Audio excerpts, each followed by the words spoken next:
Hello friends, எல்லோரும் எப்படி இருக்கீங்க? கண்டிப்பாக நல்லா இருப்பீங்க நம்புகிறேன். இதில் நம்ம என்ன பேச போகிறோம்னு பார்த்தீங்கன்னா, பவித்ராவோட வீட்டிலேருந்து வராங்க. ஸோ அவங்கள பற்றி தான் பேச போகிறோம்.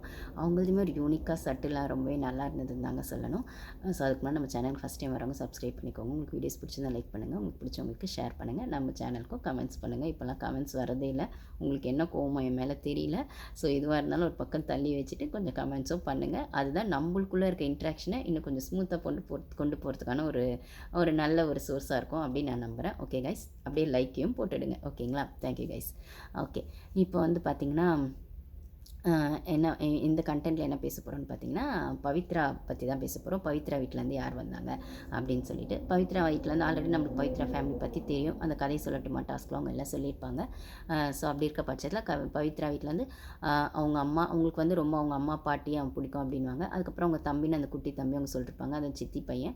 ஸோ சித்தி, அவங்க பையன், அதுக்கப்புறம் இவங்களோட தம்பி, இவங்க தான் வந்திருப்பாங்க. அந்த குட்டி பையன் கிட்டத்தட்ட அவனுக்கு ஒரு 8-9 வயசு இருக்கும்னு நினைக்கிறேங்க. ரொம்ப க்ளோஸ் போல் இருக்காங்க. நான் கூட சின்ன பையன் அப்படின்னு நினச்சேன். இல்லை, ஓரளவுக்கு 8-9 வயசு தான். ஆனாலும் அந்த 8-9 வயசுலையுமே அக்காவை விட்டு கொடுக்காத அந்த ஒரு பக்குவத்தோடு வந்துட்டு அவங்களுமே எப்போ பாரு அந்த பையனை பற்றி தான் பேசிக்கிட்டே இருப்பாங்க. ஸோ அதுக்கேற்ற மாதிரி அவங்க உள்ளே வரும்போதே பார்த்திங்கன்னா, அவ்வளோ ஒரு க்ளோஸாக அவங்களுக்குள்ளே இருக்க அந்த ஒரு மூமெண்ட்ஸ் வந்து ரொம்பவே நல்லா தெரியும். ரொம்ப எமோஷ்னலாக இருந்ததுன்னு கூட சொல்லலாம். ஸோ வந்து அந்த பையனை விட்டு கொடுக்க மாட்றாங்க எந்த இடத்துலையுமே பவித்ராவை. அவ்வளோ அழகாக இருக்கும் அவங்க 2 பேருக்குள்ளே இருக்க அந்த பாண்டிங், அக்கா தம்பிங்கிறது. இவங்க வயசுக்கும் அந்த பையன் வயசுக்கும் எங்கேயோ இருந்தாலுமே அந்த பாண்டிங் ரொம்ப அழகாக இருக்குது அப்படின்னு தான் சொல்லணும். ஸோ வந்து அந்த பையன் கூட அவங்க விளையாடும் போது தான் தெரியுது, இல்லை பேசும்போது தான் தெரியுது, நிஜமாகவே பவித்ரா வந்து அவங்க ஓப்பன் அப் ஆகலை நம்ம எல்லாருமே ஒன்று சொல்லிட்டு இருந்தாலும், அவங்க அந்த என்விரான்மெண்ட்டில் வளர்ந்த விஷயத்தில் அவங்களால அவ்வளோதான் பண்ண முடியும். இதுக்கப்புறம் அவங்க எதாவது பண்ணோன்னா அது கொஞ்சம் டைம் எடுக்கும், அது உடனே நடக்காது அப்படின்னு நம்மளால் புரிஞ்சுக்க முடியுது. ஸோ அவங்களா தான் உள்ளே இருக்காங்கன்றதை நம்மளால் கிளாரிட்டியாக பார்க்க முடியுது. இப்போ சௌந்தர்யா கூட வந்து அவங்களா இருக்காங்க நம்ம ஒரு இடத்துல சொன்னாலும் அவங்க அம்மா உள்ளே வந்து சொல்லும்போது, இல்லை நீ வீட்டில் இப்படி இல்லையே, இங்கே மட்டும் தான் இருக்கா அப்படின்னு சொல்லும்போது அங்கே வேற ஒரு உண்மை வெளில வருது, வேற ஒரு ஃபேக்ட் நம்மளுக்கு புரியுது. பட் ஆனால் பவித்ரா விஷயத்தில் பார்த்தீங்கன்னா, நிஜமாகவே இவங்க இப்படி தான் அப்படிங்கிற ஒரு இடத்துல அவங்க பேரண்ட்ஸ் இல்லை, அவங்க சித்தி, அவங்க தம்பிலாம் வந்து சொல்லும்போது நம்மளால் அதை பார்க்க முடியுது. அது மட்டும் இல்லாமல் இவங்க தான் வந்தாங்க அப்படின்னு மட்டும் இல்லாமல் அவங்க அம்மாவோட குரலையும் பாட்டியோட குரலையும் மைக்கில் வந்து பிக் பாஸ் வந்து போட்டு விடுறாரு. ஸோ வந்து இங்கே வந்து சித்தி பையன் தம்பி கூடலாம் இவங்க பேசிகிட்டு இருந்தாலும் ஒரு பக்கம் டக்குன்னு அந்த வாய்ஸை கேட்டோன்னா அவங்க ரொம்பவே எமோஷ்னல் ஆகிடுறாங்க. அவங்க அம்மா பாட்டி சொல்லும்போது பார்த்திங்கன்னா அவ்வளோ அழகாக வந்து சொல்கிறது இடத்துல பார்த்திங்கன்னா, அவங்க பேசின கொஞ்ச நேரத்தில் அவங்களோட வளர்ப்பை பற்றி அவங்க பேசின விதமாகட்டும், இல்லைனா வந்து இந்த பொண்ணு இந்த கேமை இப்படி ஆடுது அப்படிங்கிறத அவங்க பெருமைப்பட்ட விதமாகட்டும், இதெல்லாம் வந்து நம்மளால் நல்லாவே பார்க்க முடியுது. இது மட்டும் இல்லாமல் ஸ்டார்டிங்லேருந்தே பவித்ரா வந்து யார் கூட குரூப்பிசம் சேரலைங்க. மேபி அவங்க அன்ஷிதா, இவங்க ஆனந்தி, அதுக்கப்புறம் வந்துட்டு தர்ஷிகா கூடலாம் இருந்தாலுமே, தர்ஷிகா பவித்ரா கூட கொஞ்சம் அந்த க்ளோஸ் இருந்தால் அந்த ஸ்டார்டிங் நாமினேஷன் எல்லாம் இவங்க பண்ணலன்னா அவங்களும் பண்ண மாட்டாங்க. அப்போல்லாம் ஒன்று போனாலுமே அவங்க கேமை அவங்க தனியாக தான் ஆடினாங்க அப்படிங்கிறதுலாம் அந்த பொம்மை டாஸ்க்லாம் கூட நம்மளால் பார்க்க முடிஞ்சுது. ஆடினாங்க அப்படின்னும் போது அது நிஜம்தான். இப்போ வரைக்குமே அவங்க வந்து அந்த நாமினேஷன் ப்ராசஸில் ஆகட்டும், எப்பயுமே கேமை தனியாக ஆடுறாங்களா ஆடலையாங்கிறதுக்கான ஒரு முக்கியமான விஷயமா நம்ம எங்கே பார்க்கணுன்னா, டாஸ்க் அப்படிங்கிறதுல மீறி நாமினேஷனில் பார்க்க முடியும். நாமினேஷனில் ஃப்ரெண்ட்ஷிப்புன்னு ஆடிட்டாங்கன்னா அவங்க நாமினேட் பண்ண மாட்டாங்க. இல்லை ஃப்ரெண்ட்ஷிப் வேறு, கேம் வேறு அப்படின்னு நினச்சிட்டாங்கன்னா, அங்கே நாமினேட் பண்ணுறக்கூடிய அந்த கண்டஸ்டன்ஸ் அந்த நாமினேஷனுக்கு தான் அவங்க ஒர்த்து, அவங்க அந்த கேமில் இருக்கிறதுக்கு டிசர்விங் இல்லை அப்படின்னு நினச்சிட்டா அதை ஓப்பனாக பண்ணிடுவாங்களான்னு கேட்டால், ஃப்ரெண்ட்ஷிப்குள்ளே லாக் ஆகிட்டா அதை பண்ண மாட்டாங்க. ஃப்ரெண்ட்ஷிப்குள்ளே இல்லைன்னா அதை பண்ணுவாங்க. இல்லை ஃப்ரெண்டுன்னு சொல்லிவிட்டு ஃப்ரெண்டை வந்து நாமினேஷனுக்காக யூஸ் பண்ணிக்கிற ஃப்ரெண்ட்ஷிப்பாக அங்கே இருக்கும், ஜெஃப்ரி மாதிரி ஆளுங்கிட்ட. ஓகேங்களா? ஸோ இந்த இடத்துலலாம் பார்த்தீங்கன்னா, ஜென்யூனாக தான் பவித்ரா கேம் ஆடியிருக்காங்க அப்படின்னு நம்மளால் புரிஞ்சுக்க முடியும். ஏன்னா இப்போ வரைக்கும் தீபக்கை நாமினேட் பண்ணுற ஒரே ஆள் பவித்ரா தான். அதே மாதிரி பவித்ராவை நாமினேட் பண்ணுறது மேக்ஸிமம் ப்ரையாரிட்டி காட்டுறதும் தீபக் தான் அப்படின்னும்போது, ஏதோ ஒரு இடத்துல ஆனால் தர்ஷிகா அதை பண்ணதில்லை, ப்ளஸ் அன்ஷிதா அதை பண்ணுறதில்ல. ஆனந்தியுமே வந்து அவங்க கேமை தான் அவங்க ஆடியிருக்காங்க.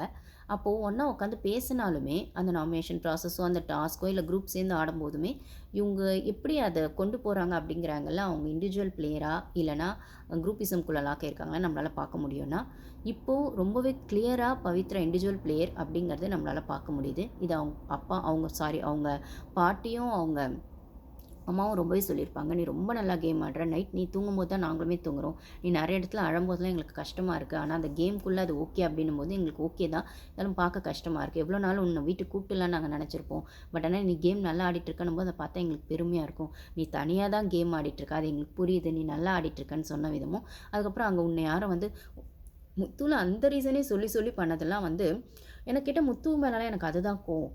ஒரு பொண்ணு வந்து ஒரு ஒரு பொண்ணு சரியா ஆடுறா, தப்பா ஆடுறான்னு நீங்கள் கிரிட்டிசைஸ் பண்ணுறீங்க, சர்க்காஸ்டிக்காக பேசுகிறீங்க, ஓகே. நீங்கள் ஸ்டார்டிங் மஞ்சரியுமே வந்து அவங்க ப்ரோட்டகனிஸ்ட்டா, ஆன்டகனிஸ்ட்டாலாம் ஆடுறாங்க, செய்கிறாங்க. நீங்கள் மஞ்சரி கிட்ட பர்சனலாக சொன்ன வரைக்கும் ஓகே. ஆனால் அது ஏன் தீபக் கிட்ட எடுத்துகிட்டு வந்து சொன்னீங்கன்னு ஒரு விஷயம் இருக்குது. அதே மாதிரி ஜாக்லின் பற்றியும் நீங்கள் தீபக் கிட்ட பேசுகிறீங்க. அப்படி ஒரு விஷயம் இருக்குது. அப்புறம் என்னது பவித்ராவும் நீங்கள் பேசுகிறீங்க. பவித்ராவே வந்து பவித்ரா அதாவது இவங்க சத்யா வந்து ஒஸ்ட்டு பிளேயர்னு சொல்லக்கூடாது அப்படிங்கிறதுக்காக எல்லோரும் பவித்ராவை டார்கெட் பண்ணிங்க ஒரு இடத்துல. ஓகேங்களா? அப்போது அன்ஷிதா கூட வந்து சத்யாவை சொல்லக்கூடாது அப்படின்னும் போது மாற்றி வேறு சொன்னது. ரஞ்சித்தை சொன்னாங்க, ஆனால் சத்யாவை சொல்லலை. ஸோ இந்த மாதிரி வந்து உங்களுக்கு பிடிச்சவங்கள வந்து நீங்கள் காயப்படுத்திடக்கூடாது, இல்லை அந்த கேம்லேருந்து விட்டுறக்கூடாது, இல்லை நீங்கள் வந்து தப்பாக தெரிஞ்சிடக்கூடாது அப்படிங்கிறதுக்காக இன்னொருத்தவங்கள வந்து அவங்களோட கேமை ஸ்பாயில் பண்ணுறதோ, இல்லை அவங்கள வந்து தப்பாக ப்ரொஜெக்ட் பண்ணுறதோ, அவங்களோட கேம்குள்ளே அவங்க என்னவா இருக்காங்கன்றதை மாற்றி நீங்கள் தப்பாக ப்ரொஜெக்ட் பண்ணுறதோ எந்த வகையில் நியாயம் தெரில. இது நிறைய இடத்துல பவித்ராக்கு நடந்திருக்கு. இதை முத்துவோட சேர்ந்து தீபக் பண்ணாரா, தீபக்கோட சேர்ந்து முத்து பண்ணாரான்னு தெரியல. நிறைய இடத்துல இவங்க 2 பேரும் அதை பண்ணியிருக்காங்க. முக்கியமாக அவங்க பேசவே இல்லை, ஓப்பனாக ஆகணும். இது ஒரு ஓப்பனப் இதுவாக இருக்கட்டும், இது ஒரு வேக்கப் காலாக இருக்கட்டும். தீபக்லாம் பவித்ரா பண்ணும்போது எனக்கு அவ்வளோ எரிச்சலாக வரும். அதே மாதிரி முத்து பண்ணனால தீபக் பண்ணுவாரா, தீபக் பண்ணனால முத்து பண்ணுவாரான்னா 2 பேருக்குமே தனித்தனி மூளை இருக்குது. 2 பேருமே முட்டாலாம் கிடையாது. முத்துவையும் யாராலையும் இன்ஃப்ளூயன்ஸ் பண்ண முடியாது, தீபக்கும் இன்ஃப்ளூயன்ஸ் ஆகிற ஆளெல்லாம் கிடையாது. அப்படி இருந்துமே உங்களுக்கு சத்யாவை சொல்ல மனசு இல்லைங்கிறதுக்காக பவித்ராவை சொன்னது எனக்கு அந்த இடத்துல செம்ம இரிட்டேட் ஆச்சு. அது வரைக்குமே நீங்கள் அருண் விஷாலை நாமினேட் பண்ணலை. எந்த இடத்துலையுமே அருண் ஒஸ்டனும் விஷால் ஒஸ்டனும் நீங்கள் இது வரைக்கும் தீபக்லாம் சொன்னதே கிடையாது. அருணும் விஷாலெல்லாம் முத்துவும் சொன்னதே கிடையாது. இப்போ தான் ஒரு போன வாரத்தில் எதுக்கோ வேறு வழியே இல்லைன்னு அருணை சொல்லியிருப்பார் முத்துலாம். அப்படி இருக்க பட்சத்தில் ஒரு பொண்ணு மேலே நீங்கள் கரெக்டாக ஒரு குறை எடுத்து வைக்கிறீங்க, இல்லை அந்த குறை இருக்குன்னு உங்களுக்கு சொல்ல இருக்கிற தைரியம் உங்கள் கூட ஆடிட்டுருக்க ஒரு கண்டஸ்டண்ட்டாக ஒரு ஒரு ஒரு பாய் இருக்குன்னா அந்த பாய் கிட்ட, அந்த ஒரு ஜென்ஸ் கிட்ட நீங்கள் எடுத்து வைக்கல. அது விஷாலாக இருக்கட்டும், அருணாக இருக்கட்டும், சத்யாவாக இருக்கட்டும், ரஞ்சிதா இருக்கட்டும், ஏன் நீங்கள் எடுத்து வைக்கல? அப்படின்ற வர பட்சத்தில் ஈஸி டார்கெட்டாக நீங்கள் வந்து பவித்ரா வச்சுருக்கீங்க அப்படின்னும்போது அந்த இடத்துல எனக்கு செம்ம கோவம் வந்துச்சு. இதை தான் வந்து அவங்க அம்மாவும் பாட்டியுமே சொல்லியிருப்பாங்க. இன்டைரக்டாக நீ தனியாக கேம் ஆடிட்டுருக்க, நீ வந்து சரியாக பேசலை, சரியாக பண்ணன்னு எல்லாருமே சொன்னாலும் நீயாக தான் இருக்கன்றது எங்களுக்கு பெருமையாக இருக்குது. ஒரு வகையில் நாங்கள் உன்னை அப்படி வளர்த்ததுனால உன்னால் அந்த இடத்துல சொசைட்டியை ஃபேஸ் பண்ணவோ, இல்லை அந்த கேம்குள்ளே உன்னை வெளிப்படுத்திக்கவோ முடியலன்றதுக்கு நாங்கள் அதை எங்களோட வளர்ப்பு தான் காரணமோ, அதுக்காக நாங்கள் சாரி சொல்கிறோன்னு அவங்க அம்மா சொன்னதோ, அவங்க பாட்டி சொன்னதோ வந்து ரொம்பவே எமோஷ்னலாக இருந்தது. அது வீட்டில் இருக்க எல்லாருக்கும் ஒரு ஒரு நோஸ் கட்டாக இருக்கும் தான் நான் நினைக்கிறேன். அவங்க அப்பா அம்மா சொன்னது, சாரி அவங்க அப்பா அம்மானே திருப்பி வருது, அவங்க அம்மாவோ அவங்க பாட்டியே சொன்னது. ஏன்னா அந்த ரீசனை சொல்லி சொல்லி சொல்லி அந்த பொண்ணை வந்து அவ்வளோ காயப்படுத்திருக்காங்க.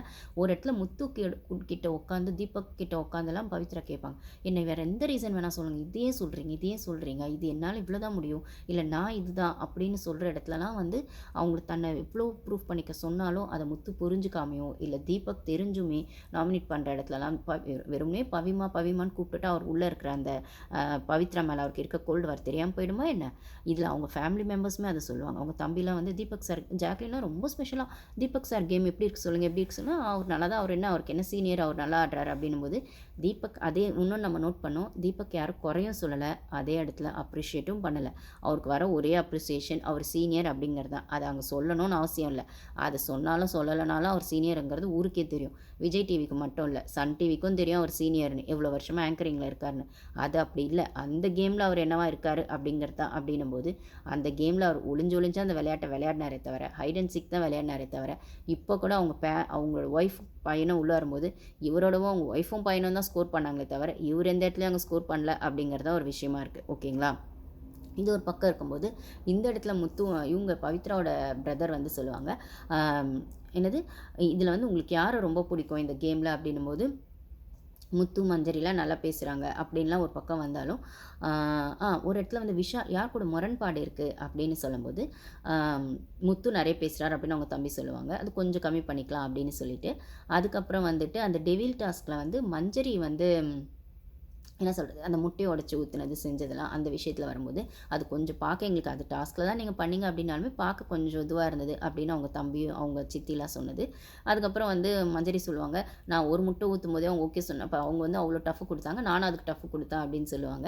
என்ன கேட்டால் அந்த இடத்துல பவித்ராவுமே வந்து அது என்ன சொல்கிறது, அதுக்குன்னு அவ்வளோ டஃப்பாக அப்படின்னு பவித்ரா சொன்னாலுமே நிறைய இடத்துல அவங்க வந்து பெஸ்ட்டாக வந்து மஞ்சரியை சொல்லியிருப்பாங்க. அதில் யார் வந்து ரொம்ப பண்ணாங்க அப்படின்னாலுமே தீபக்கை சொல்லியிருக்க மாட்டாங்க அப்படிங்கிறது ஒன்று இருக்குது. ஏன்னா தீபக் ஏதோ ஒரு இடத்துல செஞ்சதெல்லாம் செஞ்சுட்டு பவிமான்னு கூப்பிட்டுட்டா, அன்ஷிதாம்மான்னு கூப்பிட்டுட்டா, தங்கச்சின்னு கூப்பிட்டுட்டா, அது சரியா போயிடும்னு அவர் நினைக்கிறாரு. ஆனா உள்ள அது இருக்க தான் செய்யும். அப்படி இருக்கிற பட்சத்தில இப்போ கூட வந்து மஞ்சரிக்கு வந்து அவங்க மஞ்சரி அந்த டாஸ்க்க நல்லா பண்ணாங்க அப்படிங்கிற இடத்துலேருந்து தான் நம்மளால அத பார்க்க முடியுதே தவிர, ஏன்னா அப்படி பார்த்தா பவித்ராவ மென்டல் டார்ச்சர் ஆனந்திய மென்டல் டார்ச்சர் பண்ணியிருப்பாரு. இவரு தீபக். பவித்ராவையும் அவர் அத பண்ணியிருப்பாரு. இது ஆனந்தி பவித்ராவுமே ஒரு இடத்துல சொல்லுவாங்க. அருண்கிட்டயும் சொல்லுவாங்க. இந்த மாரி மஞ்சரி பண்ணது கூட எனக்கு ஓகே தான். அது முட்டை பிடிக்கலன்னா நான் துப்பியிருப்பேன். இல்ல முடியலன்னா விட்டுருப்பேன். பட் ஆனா அந்த மென்டல் டார்ச்சர் தான் எங்களுக்கு ஜாஸ்தியா இருந்ததுன்னும்போது தீபக் அத பண்ணும்போது, ஆனா பண்ணிட்டு அவர் பவிமா, பவிமான்னு கூப்பிடும்போது அவங்க சித்தி சொல்லுவாங்க, "நீங்க வந்து பவிமா, பவிமான்னு அது கூப்பிட்டது வந்து அது நல்லா இருந்ததுன்னும்போது" உடனே அவங்க தம்பி சொல்லிருவாங்க, பவித்ராவோட தம்பி, "நீங்க முன்னாடி அது கூப்பிடுறதும் நல்லாயிருக்கு. பின்னாடி போய் செய்யறதும் நல்லாயிருக்குன்னு" சேர்த்து சொல்றாங்க. மஞ்சரி அத கரெக்ட்டா ஹைலைட் பண்ணி, "பின்னாடி செய்யறதாம்மா" அப்படின்னு சொல்லுவாங்க. அவங்க பின்னாடி செய்யறதுன்னு சொன்னது அந்த நாமினேஷன தான் சொல்லியிருப்பாங்க. ஸோ அவருக்கு அன்ஷிதா அளவுக்கு பவித்ரா கிட்ட அவர் கேரிங்லாம் காட்டல அப்படின்னாலுமே, பவித்ராவ அவருக்கு சுத்தமா பிடிக்காது அப்படின்னாலுமே, தர்ஷிகாவ எப்படி நாமினேட் பண்ணி வெளில அனுப்பிச்சாரோ, அப்படிதான் பவித்ராவ பண்ணி அனுப்புறதுக்கும் பார்த்துட்டுருக்காரு. பட் ஆனா சேனல் ஏதோ ஒரு இடத்துல பவித்ராவ இழுத்து பிடிச்சு ஃப்ரீ டாஸ்க் வரைக்கும் வர வச்சுட்டாங்க. இது அவங்களுக்கான என்ன சொல்றது? இன்னொரு வேக்கப் காலா இருக்கும் அப்படின்னு நான் நினைக்கிறேன். ஸோ இந்த இடத்துல வந்து தீபக் சார் பின்னாடி பண்ணது அவங்க தம்பி சொன்னது நம்மளால பாயிண்ட் அவுட் பண்ண பார்க்க முடிஞ்சது. அதுக்கப்புறம் வந்து பின்னாடி இன்னொரு இடத்துல வந்து நம்மளுக்கு இதில் 1 ஹவர்ல காட்டல. மேபி 24/7ல சொல்லியிருப்பாங்க போல. முத்து வந்து நீங்க சொல்றத ஷார்ட்டா சொன்னோம். ரொம்ப ஒண்ணும் பேச தேவையில்ல. ரொம்ப ஓவர் ஸ்பீச் பேசுறீங்க அப்படின்னு. அப்புறம் தீபக் பத்தி சொல்லுங்கன்னு ஜாக்லின் கேட்குற பட்சம் தீபக் அண்ணா பத்தி சொல்லுங்க அப்படின்னு இன்னும் ரொம்ப க்ளோஸா தீபக் அண்ணா பத்தி சொல்லுங்க அப்படின்னு சொல்லி சொல்லும்போது, அதெல்லாம் ஓகே உங்களுக்கான சீனியாரிட்டி உங்களுக்கான நாலேட்ஜ் நீங்க அங்கங்க எடுத்து வைக்கிறீங்க. ஆனா ரொம்ப ஓவரா அத பத்தி பேச தேவையில்ல அப்படின்னு சொன்னதெல்லாம் நோ ஸ்கட் மூமெண்ட்ஸா தான் நான் பார்க்குறேன். தீபக் தன்னை நாலேஜபிள் பர்சன் நிறைய இடத்துல காட்டி பல்ப் வாங்கியிருக்காரு. இப்போ பவித்ரா தம்பியும் அதை தான் சொன்னாங்க அப்படின்னு. அதுக்கப்புறம் அம்மா பாட்டி அவங்களோட வாய்ஸ் வந்து எமோஷ்னலாக இருந்தது. அதுக்கப்புறம் வந்துட்டு பவித்ரா வந்து அவங்களோட தம்பி அந்த குட்டி தம்பி வந்துங்க அவனோட ஃபயர் மூமெண்ட்ஸ் பார்க்க முடிஞ்சது. அவங்க வந்து அப்புறம் எல்லாரும் சேர்ந்து குரூப் ஃபோட்டோ எல்லாருமே எடுப்பாங்க. எல்லா ஃபேமிலியும் வரும்போது அவங்கவுங்க நின்று ஃபோட்டோ எடுப்பாங்க அப்படின்னு சொல்லும்போது பவித்ராவோட அண்ணன் நினைக்கிறாரு அண்ணனா தம்பியோ அவங்க வந்து அந்த குட்டி தம்பி ஒன்று இன்னொன்று பெரிய தம்பியோ அண்ணனான்னு தெரில அந்த பிரதர் அவர் வந்து பவித்ராவை தூக்கிட்டு அந்த ஃபோட்டோ எடுத்ததெல்லாம் ரொம்பவே நல்லா இருந்ததுன்னு சொல்லணும். அதுக்கப்புறம் அவங்க சித்தி ரொம்பவே பெருமைப்பட்டாங்க. பவித்ரா பார்த்து, "நீ வீட்ல இருக்க மாரி தான் இங்க இருக்க. நீ ரொம்ப நல்லா கேம் ஆடுறன்னு பார்த்தா எங்களுக்கு பெருமையா இருக்கு. உன்கிட்ட குறை சொல்ல எதுவுமே இல்ல." அப்படின்னு சொன்னது நல்லாயிருக்கும். அதுக்கப்புறம் அந்த புஷ்பா மூமெண்ட்ஸ் அந்த படத்துலேருந்து ஏதோ ஒன்று பண்ணுன்னு சொல்லி அந்த குட்டி தம்பி எல்லாருமே முத்து எல்லாருமே கேட்கும்போது அவங்க அந்த பண்ணது வந்து நல்லா இருந்தது. பவித்ரான்னா ஃப்ளவர்னு நினச்சியா ஃபயர் அப்படின்னு சொன்னது. அப்புறம் லவ் யூ பிக் பாஸ்ன்னு சொன்னது அந்த குட்டி தம்பி அதெல்லாம் ரொம்பவே நல்லா இருந்தது. பவித்ராவோடது அவங்க வீட்டிலேருந்து வந்ததுமே ரொம்ப நல்லா இருந்ததுன்னு தான் சொல்லணும். Thank you guys.